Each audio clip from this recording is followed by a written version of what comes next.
اللہ اکبر اللہ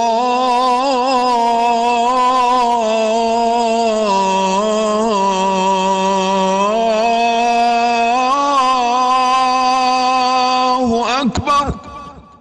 اے ایمان والو، جب جمعے کے دن نماز کے لیے پکارا جائے تو اللہ کے ذکر کی طرف لپکو اور خرید و فروخت چھوڑ دو، یہ تمہارے لیے بہتر ہے اگر تم سمجھو۔ آج کا خطبہ عنوان: سنی سنائی باتیں بغیر تحقیق کے آگے نہ پہنچائیں اور نہ ہی ان پر عمل کیا جائے۔ تحریر فضیلت الشیخ حضرت مولانا پروفیسر محمد یوسف خان صاحب حفظہ اللہ تعالی، شیخ الحدیث و ناظم تعلیمات جامعہ اشرفیہ لاہور پاکستان۔ الحمدللہ، ہر طرح کی تعریف اور حمد و ثنا اللہ رب العالمین ہی کے لیے ہے، جو کائنات کا خالق و مالک ہے، جو ہم سب کا رازق ہے۔ میں گواہی دیتا ہوں کہ اللہ کے سوا کوئی الہ نہیں، وہ واحد ہے، اس کا کوئی شریک نہیں۔ میں یہ بھی گواہی دیتا ہوں کہ ہمارے سردار اور ہمارے آقا حضرت محمد مصطفیٰ صلی اللہ علیہ وسلم اللہ کے بندے اور چنیدہ رسول ہیں۔ اللہ رب العالمین قرآن مجید فرقان حمید میں ارشاد فرماتا ہے: یا ایھا الذین آمنوا ان جاءکم فاسق بنبأ فتبینوا ان تصیبوا قوما بجہالۃ فتصبحوا علی ما فعلتم نادمین۔ صدق اللہ العظیم۔ اے ایمان والو، اگر آئے تمہارے پاس کوئی گنہگار خبر لے کر تو تحقیق کر لو، کہیں جا نہ پڑو کسی قوم پر نادانی سے، پھر کل کو اپنے کیے پر لگو پچھتانے۔ میرے پیارے بھائیو، یہ آیت ولید بن عقبہ بن ابی معیط کے بارے میں نازل ہوئی ہے، جنہیں رسول اللہ صلی اللہ علیہ وسلم نے بنو مستلق کی طرف زکوٰۃ وصول کرنے کے لیے بھیجا تھا۔ ولید بن عقبہ کی بنو مستلق والوں سے پرانی دشمنی چلی آ رہی تھی۔ جب وہاں کے لوگوں کو معلوم ہوا تو اللہ اور رسول صلی اللہ علیہ وسلم کی تعظیم کی خاطر ان کے استقبال کے لیے بستی سے باہر آئے۔ شیطان نے ان کو سجھایا کہ یہ لوگ قتل کے ارادے سے آئے ہیں، چنانچہ ولید خوفزدہ ہو کر راستے سے ہی واپس رسول اللہ صلی اللہ علیہ وسلم کے پاس آ گئے اور حاضر خدمت ہو کر کہا کہ بنو مستلق نے زکوٰۃ دینے سے انکار کر دیا ہے اور میرے قتل کا ارادہ کیا ہے۔ اس پر حضرت صلی اللہ علیہ وسلم ناراض ہوئے اور ان پر لشکر کشی کا ارادہ فرمایا۔ جب بنو مستلق کے لوگوں کو ولید کی واپسی کا پتہ چلا تو بارگاہ نبوی صلی اللہ علیہ وسلم میں حاضر ہوئے اور کہا کہ ہمیں آپ صلی اللہ علیہ وسلم کے قاصد کے آنے کی خبر ملی ہے، تو ہم ان کے اکرام و استقبال کے لیے بستی سے باہر آئے تاکہ ہماری طرف اللہ تعالیٰ کا جو حق زکوٰۃ ہے اس کو ادا کریں، لیکن یہ واپس ہی چلے آئے۔ ہمیں خدشہ ہوا کہ شاید یہ اس لیے راستے سے ہی واپس آ گئے ہیں کہ آج جناب صلی اللہ علیہ وسلم کی طرف سے غضب بھرا مکتوب گرامی ان کو ملا ہوگا، جس میں آپ صلی اللہ علیہ وسلم نے ہم پر ناراضی کا اظہار کیا ہوگا۔ ہم اللہ تعالیٰ اور اس کے رسول صلی اللہ علیہ وسلم کے غضب سے پناہ پکڑتے ہیں۔ جبکہ بعض روایت میں یہاں تک بھی آیا ہے کہ نبی صلی اللہ علیہ وسلم نے حضرت خالد بن ولید رضی اللہ عنہ کی سرکردگی میں ایک دستہ بھی روانہ فرما دیا۔ جیسے ہی دستہ روانہ ہونے لگا تو ادھر سے وہ لوگ بھی آ گئے اور انہوں نے سارا واقعہ نبی صلی اللہ علیہ وسلم کو بتا دیا، جس پر یہ آیت مبارکہ نازل ہوئی۔ دوسری جانب نبی صلی اللہ علیہ وسلم کی حدیث مبارکہ ہے: عن ابی ہریرہ رضی اللہ عنہ قال قال رسول اللہ صلی اللہ علیہ وسلم کفى بالمرء كذبا ان يحدث بكل ما سمع، رواہ مسلم۔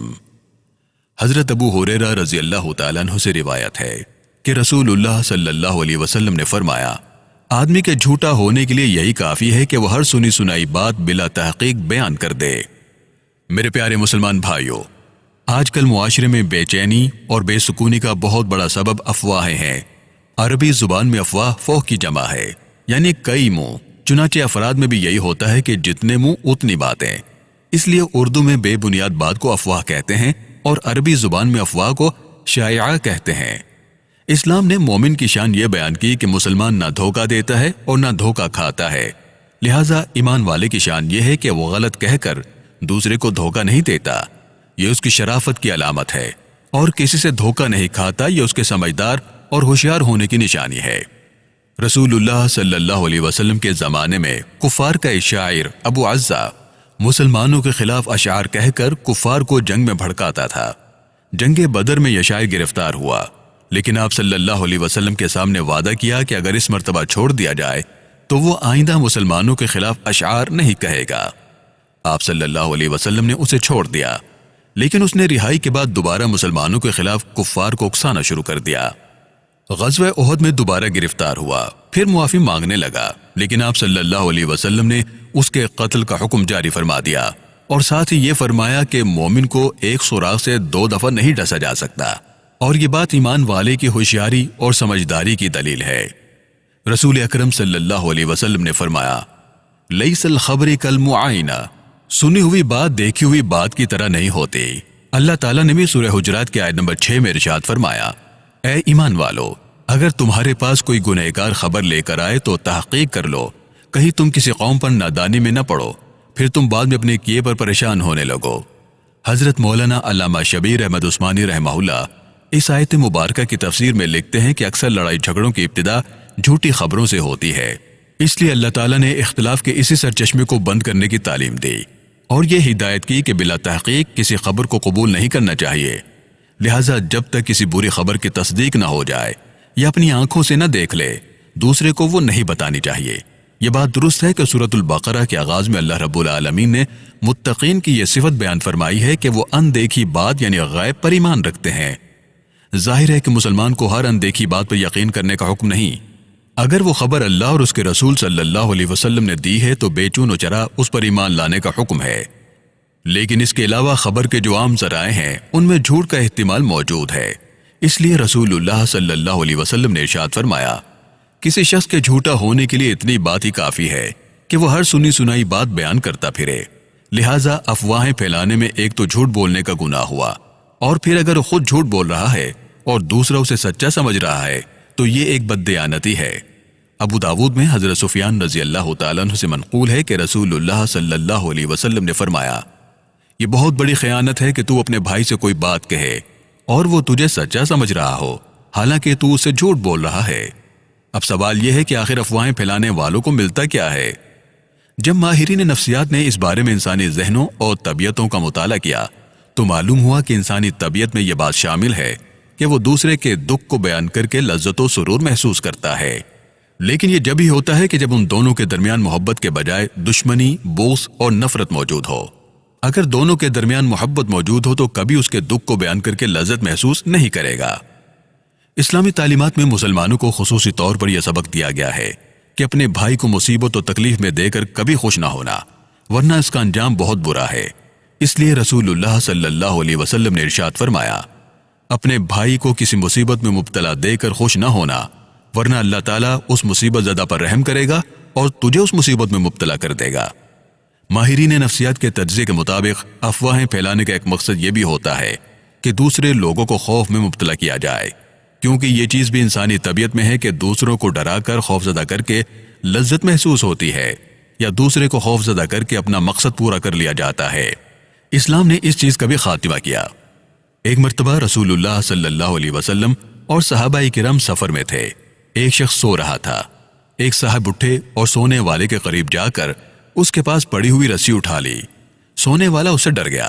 اس پر رسول اللہ صلی اللہ علیہ وسلم نے فرمایا، کسی مسلمان کے لیے یہ جائز نہیں کہ وہ کسی مسلمان کو ڈرائے، اور یہ بات بھی قابل ذکر ہے کہ افواہیں پھیلانے کا سبب شیطان بھی ہے، جیسا کہ صحیح مسلم میں حضرت عبداللہ بن مسعود رضی اللہ تعالیٰ عنہ کا قول منقول ہے۔ فرماتے ہیں کہ بسا اوقات شیطان کسی آدمی کی صورت اختیار کر کے ایک جماعت کے پاس آتا ہے اور اس سے جھوٹی باتیں کہتا ہے، پھر یہ جماعت منتشر ہو جاتی ہے اور ان میں سے ایک آدمی کہتا ہے کہ میں نے ایک شخص کو یہ بات بتاتے ہوئے سنا، میں اسے چہرے سے پہچانتا ہوں لیکن میں اس کا نام نہیں جانتا۔